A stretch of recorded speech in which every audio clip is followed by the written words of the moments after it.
in Brassfield taken out right there. The wet mid-Ohio weather made to order for the all-wheel drive Audis that have blitzed the Trans Am this year. Number 14 Heinz Stuck, 44 Hurley Haywood ran together till Haywood dropped back to protect his point lead. Scott's old IMSA rival, Jack Baldwin, made a rare appearance, slipping and sliding into second place. Nice drive, Jack. Pruitt ran fourth. Stuck drove brilliantly, went on to win the race. Meanwhile, Audi extended its championship lead with Haywood, the point leader. The names Walter Röhrl and Audi were once synonymous with rallying. Last week it was Röhrl and Audi again, this time in the SCCA Trans Am. Röhrl took the lead from the pole in the inaugural Niagra Falls Grand Prix. And with no yellow flags to slow them down, everyone else was left to fight for second place. Röhrl's teammate Hurley Haywood came on to challenge Scott Pruitt for the spot, but clutch problems for Haywood prevented an Audi sweep. Irv Hare and New Zealander Bruce Jenner had a good fight going until Jenner came up lame. Hare went on to finish third. No such problem for Röhrl, however. While everyone else said the course was too tight for passing, Walter simply lapped everyone but runner-up Pruitt, and that makes it 3 wins in 5 races for Audi. Right here, the Trans Am Audi with the guy who is leading the Trans Am standings by a pretty healthy margin. Hurley Haywood, are you surprised that this brand new car in its first series has done as well as it has?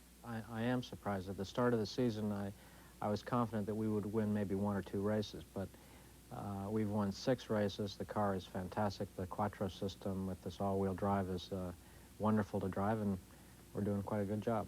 Killed him again at the Meadowlands over the weekend. Your teammate Heinz Stuck, who was here and told us about this car a couple of months ago, won the race. You were second, padded the point lead, and I'm wondering if all-wheel drive is really that much different to drive from a traditional car. Well, all-wheel drive, it took me 3 or 4 races really to get used to driving the car. Everything happens so much earlier than in a conventional car. But once you get the knack of driving one of these things, I would never go back to a conventional car. Will we see more all-wheel drive race cars in the future? Well, I think you will. I think it's something that's very beneficial for street use. And Audi has shown that it's very beneficial on the racetrack also. So I think more and more companies are going to start developing all-wheel drive systems. We're going to talk more about racing with Hurley Haywood, the Trans Am point leader, right after we take this time out. With the Trans Am Series point leader, Hurley Haywood, and I want you to tell me the delightful story of how you first got into racing and first met Peter Gregg. I was down in college in Jacksonville, Florida, and I had a very fast Corvette. I used to take it to local autocrosses and race it. And I was at an autocross in Jacksonville, and this big fancy trailer pulled in, and everybody says, "Oh, God, Peter Gregg's here." Well, I didn't know who Peter Gregg was at that time. And he got his car on the track, and we both tied at the end of the day for the fastest time. So we had to have a runoff, and I beat him. He came up to me, and he said, "You got to be pretty good to beat me," and that's how we became friends. Became friends and became, in fact, synonymous with success in IMSA racing. The team of Peter Gregg and Hurley Haywood scored win after win. He's gone now. You're still here racing Audis, which for you really has it's a double-edged thing. That's good for you on a couple standpoints, isn't it? It certainly is. Not only do I race Audis, but I'm vice president of Brumos Porsche Audi here in Atlanta and in Jacksonville.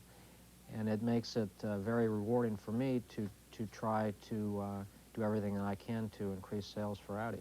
Audi's been having their problems, obviously. Part of the purpose of the racing program to counteract all the negative publicity they got from that bogus, unintended acceleration thing? Well, I think that's part of the reason why Audi has chosen the United States to race in.